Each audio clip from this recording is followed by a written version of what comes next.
Good morning, everyone. Welcome to Pediatric Grand Rounds today. I'm Dr. Parmeshwar. Today it's my pleasure to introduce Dr. Mark Patterson, who will be speaking. Dr. Patterson is a general pediatrician based at the Carilion Postal Drive office. He has practiced in the Roanoke Valley for over 25 years, the past 15 with Carilion. He's a graduate of Albany Medical College and did his pediatric training at UVA.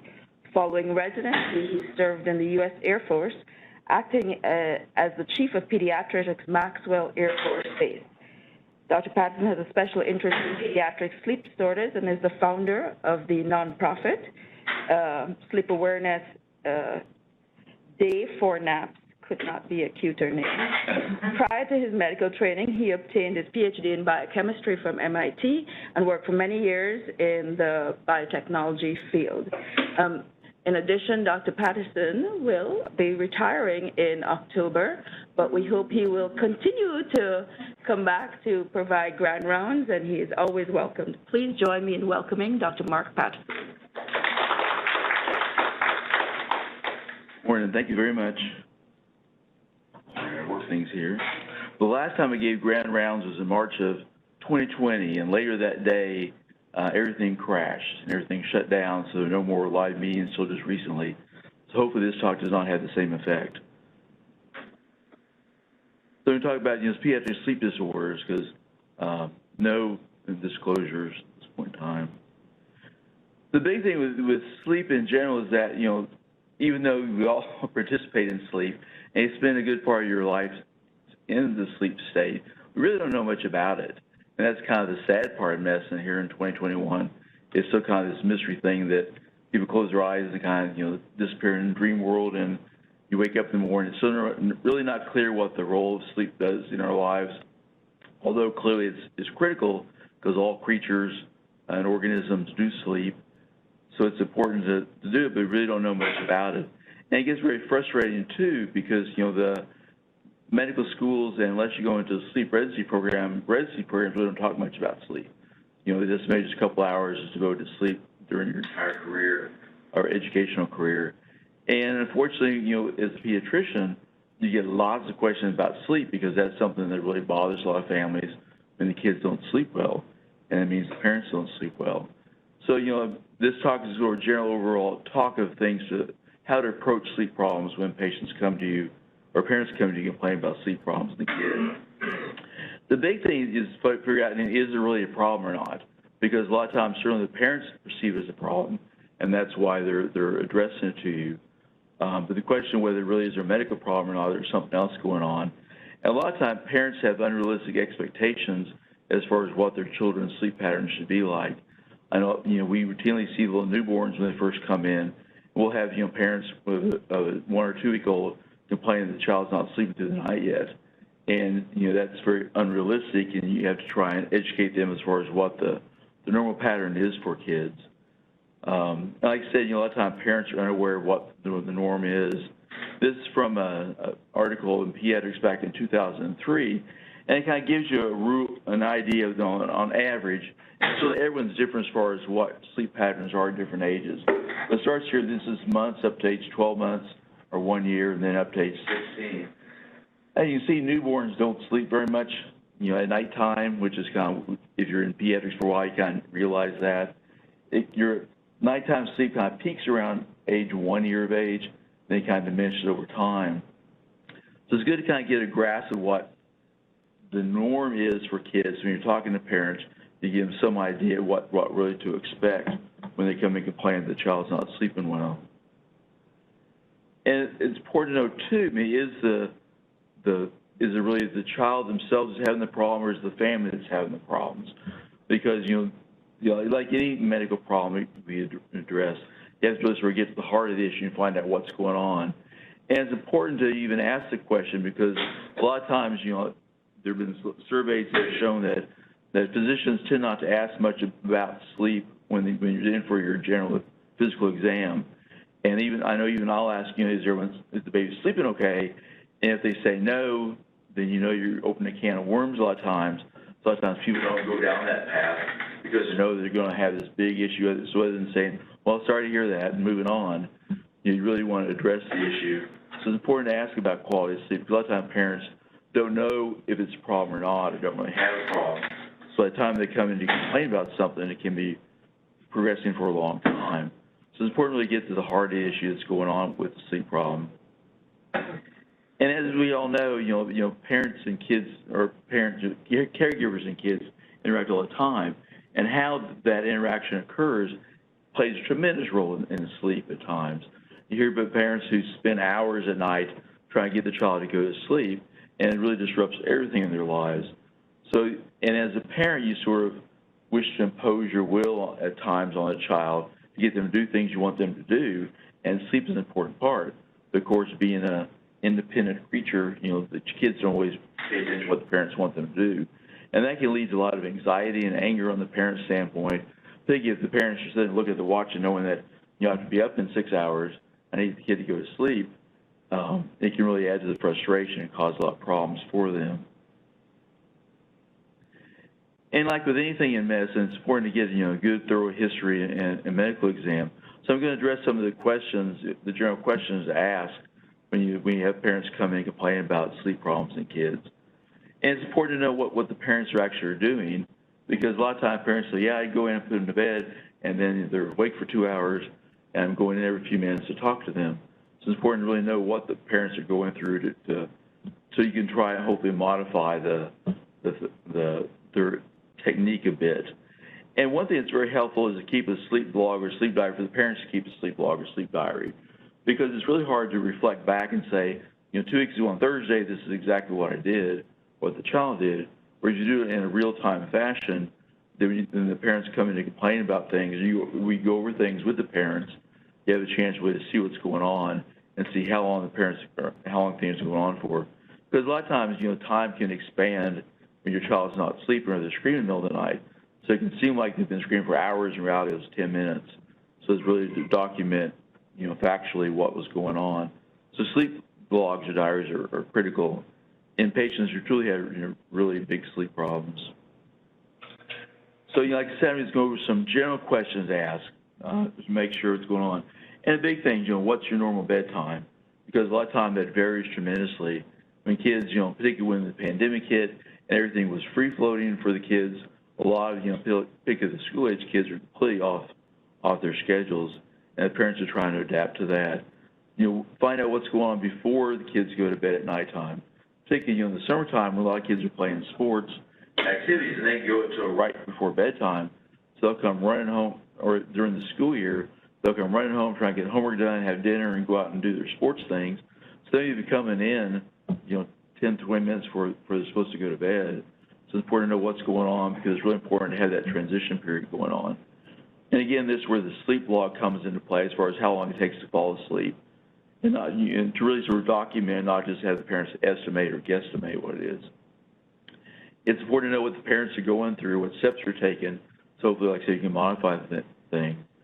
And the big thing, the child is able to fall asleep somewhere else, and then, get moved to the room, because that's a critical part, because, I'll mention a little bit later, it's important for kids to fall asleep wherever they're going to be eventually.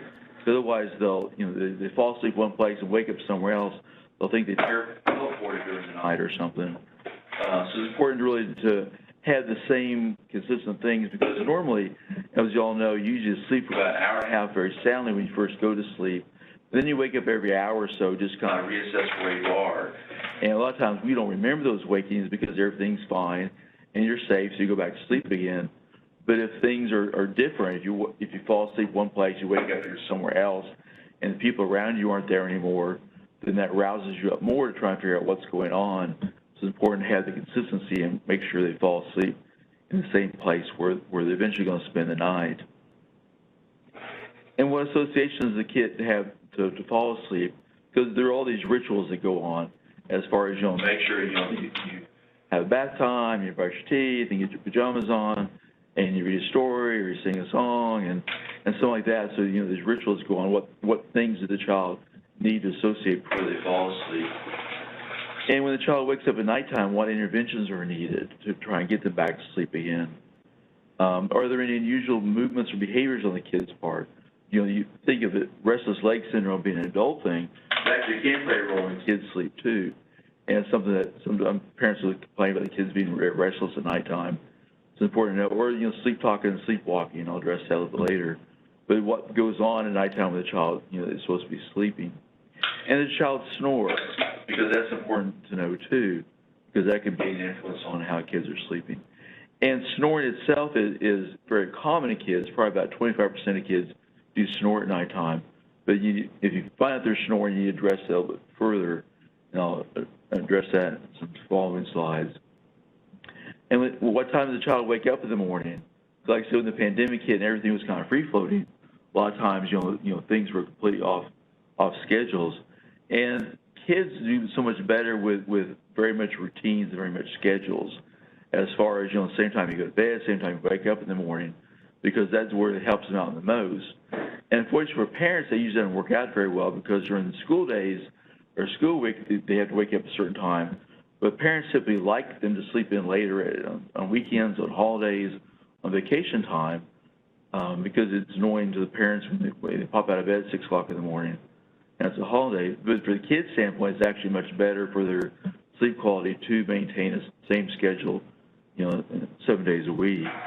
And how does the child, feel on waking up? They wake up very groggy and sleepy, or they wake up and, full of energy. And then, does the child nap during the day? And that's obviously an age-appropriate question. If you have a 6-month-old, then yeah, they're going to nap a couple times during the day. If you have a 6-year-old, it's less likely to be common. And if you are napping as an older child, you kind of wonder about not getting enough sufficient sleep at nighttime. So that's some of the general questions, but it's good to, sequentially kind of go through things when you're interviewing a parent that comes in with a complaint for sleep problems. And as far as, some observations, usually when the parents bring the kids in to complain about sleep, it's usually not the child that's having the problem. It's just the parents, having a problem with it as well. And in general, if the child, stays awake and active during the day, doesn't fall asleep at inappropriate times, then the child's usually getting adequate sleep at nighttime. So a lot of times we'll have parents bring the child in and say they're just not getting enough sleep at nighttime. And that translates into the parents not getting enough sleep because of what the child is doing. So parental sleep deprivation is certainly a real thing, but, the child deprivation generally is not that big of a problem. And the 3 big categories of sleep problems in kids, one is the insomnia, the hypersomnia, and the parasomnias. So I'll address each one here. And insomnia is different than it is in adults. Adults, you think of insomnia being you're keep checking your watch every 2 hours, and you're still not falling asleep, and you can't fall asleep. In kids, it's more of a big basket of sleep problems in kids. And parents can complain of being kind of restlessness or sleeplessness, or maybe they use the term insomnia. And basically has to do with how the child goes to sleep and stays asleep, and anything that disrupts it at nighttime. So it's a real common complaint for clinicians to hear from parents when you ask about sleep. And it's just, back I would say, and one shorthand for it is a disorder of initiating and maintaining sleep, or DIMS, is the fancy phrase for it. And the underlying cause of DIMS can be a lot of different things. Like I said, it's different than it is in adults. And to have the sleep onset and maintenance requires multiple factors in the kids' environments and their interaction with their parents or the caregivers as well. And some things that cause them, as far as this other term called the disorder of sleep onset associations. Like I said, that has to do with what you have in your environment as you're falling asleep. Certainly you can have sleep disorder breathing, I'll address that. Neurological conditions like disorders like autism can certainly cause sleep disorders in kids. Kids with ADHD can have problems with it, medications, and there's some other things as well. And again, this, DSOA, the disorder of sleep onset association. To go to sleep, your body has to be ready to fall asleep. You can't just say, okay, I'm going to lay down and go to sleep now, because if you're really not ready for that mentally, you're not going to fall asleep. You're going to lay there and wake and toss and turn. And I said in kids, particularly, there's all these rituals you go through where you have, like I said, to do all the things leading up to sleep, and then eventually the parent leaves the room and hopefully the child falls asleep. And they'll associate a lot of things, like I said, particular room, particular bed, certain lights on at nighttime, have the little stuffed animal or toy with them, I know with my daughter, when she was little, she had something called a slumber bunny. It's a little creature that, heaven help us if we lost slumber bunny, because it was going to be a restless night for us. We couldn't have that. And that's what the kids need as a ritual, so they're going to bed. And unfortunately, sometimes parents are bad about setting limits, and it would go on and on and on, where the child wants another story, wants another drink, and it's kind of these stalling tactics. It's important for the parents to try and truncate what the ritual is at nighttime, so it doesn't go from a 15-minute thing to a 3-hour thing at nighttime. And it is more common in little kids, infants and toddlers. They're the ones that most commonly have the routine they have to go through. But there are these certain associations. When they see this ritual commencing, they kind of know, okay, the next step is that eventually I'll fall asleep. So that kind of sets them up for that routine. And the treatment is to learn how to transition from wakefulness to sleep without expecting parents' involvement. Like I said, it's important if the last thing the child remembers is the parent laying there in bed with them or talking or doing things with them, then when they wake up at night naturally, then they're going to wake up and say, oh, mom's lost because she's not here anymore. I better start screaming and get her back in the room here. And that's exactly what they do, because that's what they associate with sleep. So it's important for the parents to get to where they will transition the child to sleep by themselves in their bed, wherever they're going to be, whatever conditions they want to be during the nighttime as well, because that's critical to do. And if parents do that consistently, it really doesn't take long to do if the parents are on board with doing it. As I mentioned out here, this thing called the Ferber technique, the Ferber method. There's a fellow named, pediatrician named Richard Ferber up at Boston Children's. He kind of popularized this years ago. And he has this great book out. I meant to bring in a copy with you, that's called Solve Your Child's Sleep Problems. And it came out back in the 80s. There have been multiple revisions since that time. So it's a great book. I highly recommend all pediatricians to get, because it covers, this sort of association issues, but it covers all of its kind of sleep problems in kids. So it's a real great resource to look at, or to refer parents to. It's online. You get Kindle version, you get hard copy versions. So it's definitely a good book. And if you get to where the parents are consistent in training the child to fall asleep in a certain place, it can be noisy for several nights because the child will protest. But if you do it consistently, within a week or so, the parents get to where the child will fall asleep in their own bed or in their own time. And the reason the book is nice, too, not to, I don't get any royalties from pushing his book, but it's nice because it's important for whoever caregivers in the household are on board with the same technique. Because obviously parents disagree sometimes as far as how to treat the child, and kids are very clever about figuring out how to play one parent off the other. And so it's important for both parents behind the scenes to be on board. So here's what we're going to do. We're going to do this tonight. We're going to follow through. Not have someone cave in after the kid's been crying for 10 minutes, because otherwise it defeats the whole purpose of everything. So, I highly recommend Dr. Ferber's book. Sleep disorder breathing is a common thing, too, for kids, and it can cause a lot of morbidity, not mortality in kids like it can in adults. And like I said, you can have the primary snoring. Like I said, about 25% of kids will snore, so it's very, very common. Because of the snoring and the obstruction, when you're sleeping, your muscles in your throat relax, you can have obstructive hypoventilation. You're not breathing quite as much as you normally would. You can have actually, sleep apnea. I'll address that in a bit here. And central sleep apnea is something we typically don't see very often. Obviously, the NICU grads are the ones that can have problems with that. And that's why a lot of times they'll give them caffeine, or used to give them caffeine to help with that. That's not commonly see otherwise in adult or older kids. And obstructive sleep apnea is reasonably common. 1 to 3% of kids is estimated to do it. And the big thing is, like I said, because kids are laying there sleeping and everything, relaxing their throat, and it's going to block their airway. And it's not just a snoring, but you actually get disruption in your breathing. You'll have these big pauses in breathing because you're just not, your airway's blocked, and you kind of struggle then to breathe and get back up again. So it can cause, sleep fragmentation as a result of that, and that can have some consequences I'll mention in a minute here. So the clinical features of OSA are typically the snoring, and a lot of times parents say they wake up everyone in the household because it's so loud with their snoring or their breathing. They can have these respiratory pauses, and it's important for parents to try and document how long those go on for. A lot of times kids will stop for 2 or 3 seconds and then kind of breathe again, but it really goes on for 10, 15, 20 seconds, then they kind of gasp to take a breath again, and that's, it's definitely significant. They can have very restless sleep because they're just not settling down and sleeping. Diaphoresis or sweating is very common to have, and enuresis is very common too because of the disrupted sleep. And that's important to know when you have, 6, 7, 8-year-olds come in with bedwetting, and that's always important to ask in the history too, because a lot of times parents don't volunteer the information, are they staying dry at night? And always have to think about, sleep issues in kids who have enuresis, if they're past the age where you kind of expect them to be able to stay dry at nighttime.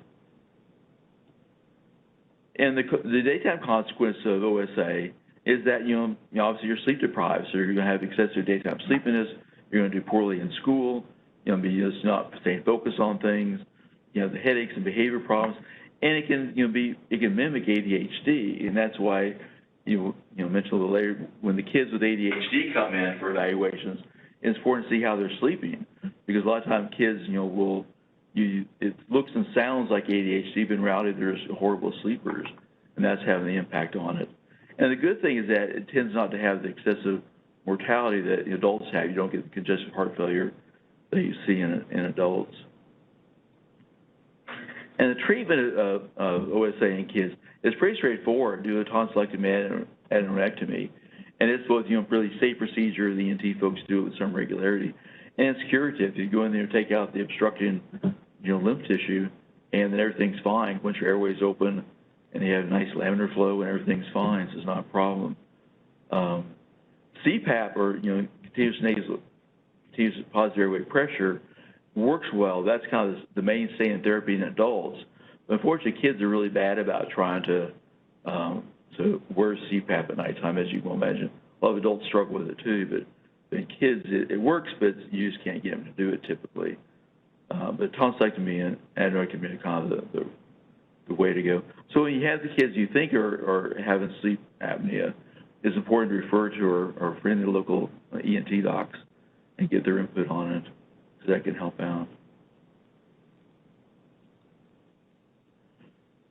Neurological conditions I kind of mentioned too is that, a lot of things. Autism is one problem most commonly we see in kids, because kids with autism, obviously it's a spectrum, so you have a full range of things. A lot of these kids have a hard time transitioning to things. They do much better with routines. That's why it's critical to have routine schedules, because kids with autism do better with the same predictable behaviors and activities every day. So that's when they can help out. Kids with cerebral palsy or static encephalopathies, they can have problems with sleep as well. Obviously, kids who are blind are the non-24 sleep issue, because they don't have to get the signals as far as daytime, nighttime that we all rely on, because when it starts to get darker at nighttime, we all kick on our melatonin production, and that helps us go to sleep. Kids who are blind obviously don't get that input. And like I said, sometimes the medications that these kids are on can obviously disrupt sleep as well. So it's important to find out what they're really taking. Hopefully, if they're seeing neurologists, developmental pediatricians, they can give some input on what best to do for that too. And this thing called sleep hygiene. Sleep hygiene is so critical for everyone, as far as have no electronics in your bedroom. We all have our phones by our bed or electronics by our bed, and they all buzz and blink and keep you up at nighttime or wake you up at nighttime. So it's important not to have any electronics in the bedroom at nighttime. You can disrupt them to have the right temperature. People do better typically if you're sleeping in cooler environments. Some of these kids with the neurological things do better with the weighted blankets. That seems to give them some help, and something you can buy online as well. Just having that extra sort of pressure on them helps them at nighttime. And exogenous melatonin can be provided. And melatonin is one of these things that's really kind of plus and minus. Melatonin is something your body naturally makes normally. And in the U.S., it's available over the counter. In other countries, it's actually a prescription, because other countries don't think it's safe to just have parents go and buy it. But here in the U.S., you can buy it in so many different products, and it's in so many different things. And like I said, the literature and the experts kind of go back and forth. This one, Dr. Judy Owens, who's head of Boston Children's now, her sleep, every time I meet with her and talk to her about it, she sort of, it goes hot and cold. A couple of years ago, she said, yeah, it really seems to work well. You want to give a low dose, like 3 to 5 milligrams, about an hour before bedtime. Because melatonin is one of these things that the more is not more effective. Actually, the more you give, your body kind of down-regulates the receptors for it, so it becomes less effective over time. So 3 to 5 milligrams kind of dose. But her most recent things that, well, it may help out, it may not help out. But it's certainly fine to try in kids. It's a very safe medication. The thing that's important for parents to realize, though, is it's not a sleeping pill. It's not like you take it and boom, you get 12 hours sleep at nighttime. What it does helps you transition to sleep. So a lot of times parents come and say, well, I give them melatonin to go to sleep, and 3 hours later they're up again. That's how it works. It doesn't keep you asleep all night long, but it just helps them transition to sleep. So if they can get that order going so they can sleep. But it's something that's really safe to use on kids.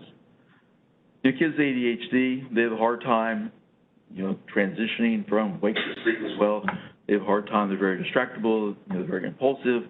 If they're laying in bed and they think about, oh, I need to check my shoes or do something, jump out of bed and do it, and it's hard for them to transition a thing. Plus, obviously, the medications that they're on, all the same medications, either the long-acting ones you give in the morning time typically are not a problem because usually it lasts about 8 to 10 hours. So by late afternoon, it's kind of worn off. But sometimes we'll prescribe, little dose of the regular medication when they get home from school, and sometimes that can wrap around into the evening as far as affecting sleep. And certainly unmedicated kids can have a hard time falling asleep and they can be very restless at nighttime. And clonidine is one medication that's commonly used. It didn't look to me, it's so commonly used, I didn't look to see exactly what age it's approved for because we've used it for decades. And use a very low dose, like 0.1 milligrams, and nighttime can help out and helps the kids transition to sleep as well. And you get medication side effects. I mentioned the stimulants, but it's important to really take a good medication history as well. And caffeine certainly is a medication. A lot of kids will drink, have their Mountain Dew at dinner time and different things. So it's important to know, are they drinking coffee, tea, sodas, anything that has caffeine in it, energy drinks. And caffeine it has a pretty long half-life. So in kids, it can actually stick with you about 12 hours or so. So if they take anything after about noontime, that can certainly impact, being able to go to sleep. A lot of times, like this last winter wasn't so bad for colds. A lot of times, normally you have decongestants. Some of those can act as stimulants as well. And so you worry about, illicit drug use in older kids. Another cause is insomnia. Colic is one. That was my last grand rounds, so it's on the website if you want to tune in and watch that one. Night fears, the old monster under the bed, the kind of thing. And those are real things that kids have. A lot of times, obviously, there's movies about it. But like I said, but those fears can be real. And it's important for parents to realize that, usually they have a little nightlight on in the room. And nightlights can cause all kind of funny shadows and things that are not present during the daytime. As the kids will see these, weird shapes and that sort of thing that weren't there during the daytime, so they think that something else is going on. So if you have a parent or a child you think is going on with that standpoint, just have the parent put like 25 watt bulb in the light. So it is more replicates kind of daytime lighting to some extent, so you don't get the weird shadows going on. And that's one thing, and it's important to really make sure the parents don't downplay it too much because for the child's standpoint, it's a real thing. Inadequate limit setting, like I said before, that's one of the things all the time. Kids will get out of bed and come get the parents' bed, or the parents, the kids want an extra drink or an extra book to read, and so the parents really need to be parents and set limits on what the expectations are. Irregular sleep schedules, some people work either late shifts or like I said, when the pandemic hit, everything was kind of off schedule. To try and have it on a regular sleep schedule as possible, that's important too. And some kids are, short sleepers, even though there is the average. And again, that's why I threw that slide in here again as far as, what the average are, but not everyone, like you see for, like some kids, 2% are way down here, so they're only sleeping, 6.5 hours as opposed to the average kind of 8 to 9 hours for the teenagers. So some kids are kind of short sleepers. And the hypersomnias, the commonly one, narcolepsy is actually fairly common in kids, surprisingly, even though it's undiagnosed or underdiagnosed. Klein-Levin syndrome and the Sleep and Beauty syndrome, post-traumatic, and idiopathic is kind of this wastebasket term for lots of hypersomnias that we don't really have an etiology for. And anyone knows the different sleeplessness scales out there. The Epworth is the most common one to use. It's more geared toward, teenagers and adults, and basically it asks a series of questions, and depending on how you score, it can mean, yeah, you have excessive daytime sleepiness, so you need to investigate further. The Pediatric Daytime Sleepiness Scale is geared more towards middle schoolers and older, because they ask about, how you perform in class, how you do with your homework and things like that. The Pediatric Sleep Questionnaire is one that's good, and it goes down to age 2. It's validated down to that age. But it's one, it leans heavily towards OSA, trying to pick up those kids. For the narcolepsy ones, there's the Swiss Narcolepsy Scale has been validated for kids, and the one I can never say the name for it, the Luleånia, that's a suburb of Helsinki. That's the University of Campus scale. They have a narcolepsy scale too. If you think there's really narcolepsy an issue, these are scales that are validated and are appropriate to give kids. And narcolepsy, anyone that knows me knows I can't give a talk without talking about narcolepsy, because that's kind of my passion, because I have a family member who has narcolepsy. And surprisingly, it's the second most common sleep disorder in kids other than OSA. And the prevalence is about 1 in 2,000 in the U.S. and Europe, so it's on par with cystic fibrosis. But, pediatricians tend not to think about it because, they mentioned there's about a 10-year time lag as far as when you onset symptoms and diagnosis. We tend to think of it as an adult thing. Excessive daytime sleepiness is the main feature. And again, onset between age 7 and 25, so it truly is a pediatric condition. And it's a chronic condition, it's something if you have it, you're stuck with it. There are two types of narcolepsy. One is narcolepsy with cataplexy, which I'll mention in a minute, and one is narcolepsy without cataplexy type 2. And there's there's 2 hit theory as far as why it happens. There's an HLA correlation between narcolepsy, development of narcolepsy, and this marker. Fortunately, this marker is present about 25% of people in general, so it's not diagnostic in and of itself. And the thought is that, something else happens, you get the flu or you get strep, something else happens that causes you then to activate your immune system, and you knock out the hypothalamic neurons that produce something called hypocretin, it's also known as orexin. And that's the neurotransmitter that regulates the wake-to-sleep cycle. And so basically when that happens, then you're kind of just free-floating between wake and sleep. The stages are not well-defined, and that causes all the problems for the kids. Associated symptoms in addition to the excessive daytime sleepiness is cataplexy, and that's the brief loss of muscle tone. The thing with the people with cataplexy, they're still wide awake. It's not like having a seizure. They lose consciousness. And it can be as subtle as kind of an eyelid droop or facial slack or jaw slackening. It can be the full body collapse. It's associated with strong emotions. These hallucinations, when you're going to sleep and waking up again, they can be very vivid, and it's hard for patients to know sometimes did it really happen or not. And so a lot of the patients that I've interacted with over the years have the older ones have a small dog or something like that, and they look and see what the dog is doing. And if the dog's freaking out, then you know that this is someone breaking the room is real. If the dog's laying there sleeping, they know that this presumed invader is not real, and it's just one of their hallucinations.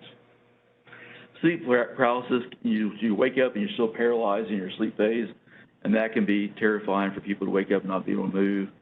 And automatic behaviors where you're picking students who are in class, they're sitting there and they're asleep, but they're still taking notes, and they wake up and they realize that this is just nonsense stuff. And they noticed this thing called MSLT, the median sleep latency test, thing to do. And basically it looks at how quickly you go into REM sleep. And people with narcolepsy go into sleep within, a few seconds or a few minutes. And they do a series of them, and it depends on how they do with that, and that's diagnostic for it. The other big thing is the testing for the CSF levels of hypocretin or orexin. And it's actually a standalone test now. It used to be all research stuff. Actually, the Mayo Clinic can do the test for you. And so if you're working up a child with, hypersomnias or think some sort of encephalopathies, and you're doing a spinal tap, you can actually send off a tube to Mayo, and they can run the hypocretin level. And if it's below 110 picograms per deciliter, that's a diagnostic of type 1 narcolepsy. So you really don't have to do the MSLT or sleep study then. And the treatments for them, it's sort of, different things that are out there. The only one that's really approved for kids is a thing called sodium oxybate, and it's approved down to age 7. And they're trying to get younger, and what it does, it basically knocks you out at nighttime. It's very short half-life, so you have to get 2 doses at nighttime to be effective. It actually does something to consolidate your nighttime sleeping that actually helps both with the cataplexy and the excessive daytime sleepiness.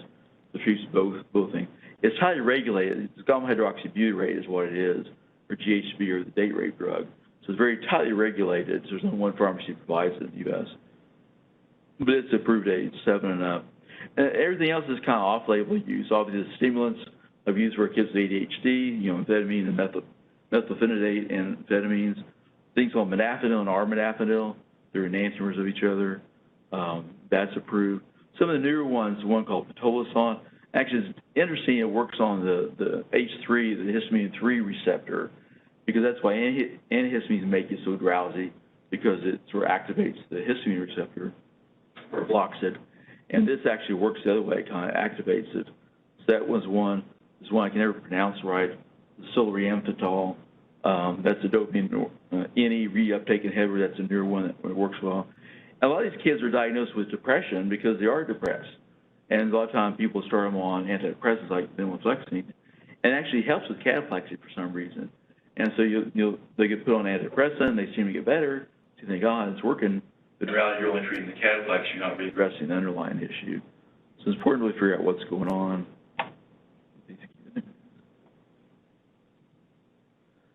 The other hypersomnia is, again, the Klein-Levin syndrome, or the sleep and beauty syndrome. It's kind of a strange thing in sort of late adolescence. And these kids will go through periods that will be perfectly fine, and they'll sleep for 48 hours. And it's not because it's not really clear what's going on with them. They go through really prolonged periods of sleep. And like I said, it's not clear. Obviously, post-traumatic, if you hurt your brain, you can affect sleep. And like I said, the idiopathic is the one that we don't have a good handle on. There's a lot of folks doing research on it, particularly down at Emory University. They're doing a lot of research on it. But it's not clear exactly what that is. The parasomnia is, obviously sleep talking is very common in kids. Sleepwalking is very common too. And a lot of times it runs in families. And the thing with sleepwalking is that, the kids look like they're wide awake and they're walking around doing things. They're still sound asleep, because normally when you're sleeping, as you know, you're paralyzed, so you don't act out your dreams. And these kids, you're not paralyzed. And the thing to do, tell parents that they are sleepwalkers. Rarely do they get in trouble. Usually they're aware of their environment. They won't fall downstairs or get out of the house typically. The important thing to do is just have the parents kind of redirect them.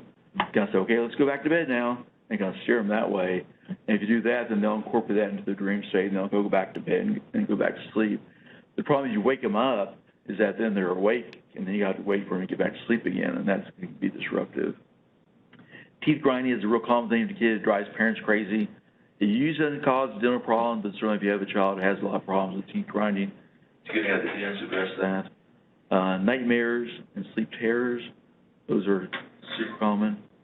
Nightmares, they're different. A lot of times parents use the terms interchangeably, but nightmares actually occur in REM sleep, and that's when you have a bad dream. And the kids will recall the dream. They'll be going along, everything will be fine, and so the dream turns bad, and they would get screaming, and they're wide awake, and parents have a hard time calming back down again. And typically the kids will remember, the dream that led up to it. The important part is in dealing with that is trying to figure out what the trigger was for the dream. A lot of times, the kids will have things that they're lost, or their parents are lost, or they lost a favorite toy or something like that, to try and go, or they saw something on TV, so try and realize what the trigger is for it, and then try and address that component of it. And they'll have things that we don't think about as adults. Years ago, there's a commercial on TV with a talking toilet, and I don't know how many kids afterwards had these nightmares thinking the toilet was going to eat them, because they're sitting there and the toilet becomes alive, starts talking to you, and when we asked them what they were dreaming about, and you made the connection with this benign commercial that was on TV. It's important to get a handle on that, because we adults don't think about sometimes things that are going to turn into nightmares for kids. Night terrors are completely different. They actually occur during slow wave sleep, and they usually be when they're younger kids. And with those, the kids just sort of wake up screaming in the middle of the night, and the parents are rushing in there. The child, look like they're awake, but they're really not, and they're screaming, they're breathing fast, they have fast, they're tachycardic, and all kinds of problems. After a few minutes, then the kids kind of calm back down again. And the thing for that too is for the parents, not to wake them up, to try and calm yourself down, because the kids will settle down again. And when you ask them in the morning, you know, what were you thinking about? And the kids have no recollection of it because it wasn't during a dream. It was just something that happens for some reason at nighttime in kids. So those things are very common in kids to have. And a lot of times parents come in and complain about those sort of issues as well. So since this MOC thing, you know, MOC question 1, the age of onset of narcolepsy is usually 1 before age 5, 2 between ages 7 and 25, 3 between 30 and 40 years, and 4 after 65 years. Two. The answer is 2. Very good. So between 7 and 25. And like I said, it is a pediatric thing, and so it's critical for pediatricians anyone that work with kids. You have the kid come in with, you know, excessive daytime sleepiness or sleep teenager to really sort of have that in your differential diagnosis. Because that's been one of my goals, you know, over the years, been working with narcolepsy, is try and convince all my peers that narcolepsy is really a thing to think about. Because as you know, if you don't think about it, you're not going to diagnose it. It's really have on your differential diagnosis. But as I said, because there's such a long time lag between onset of symptom diagnosis, a lot of time pediatricians tend to think of it as adult disease. Number 2 question. You're seeing an otherwise healthy 8-year-old boy with concerns for obstructive sleep apnea, OSA. When discussing possible treatment options with the family, should the diagnosis be confirmed, you mentioned the mainstay treatment is, number 1, continuous positive airway pressure, CPAP. Number 2, encourage inside sleeping. Number 3, tonsillectomy and adenoidectomy, TNA. And number 4, course of oral steroids. What do you think? 2. Yeah, number 3, the TNA is kind of the treatment of choice in kids, and it's curative. And adult CPAP is the treatment of choice. But like I said, compliance is really hard in kids.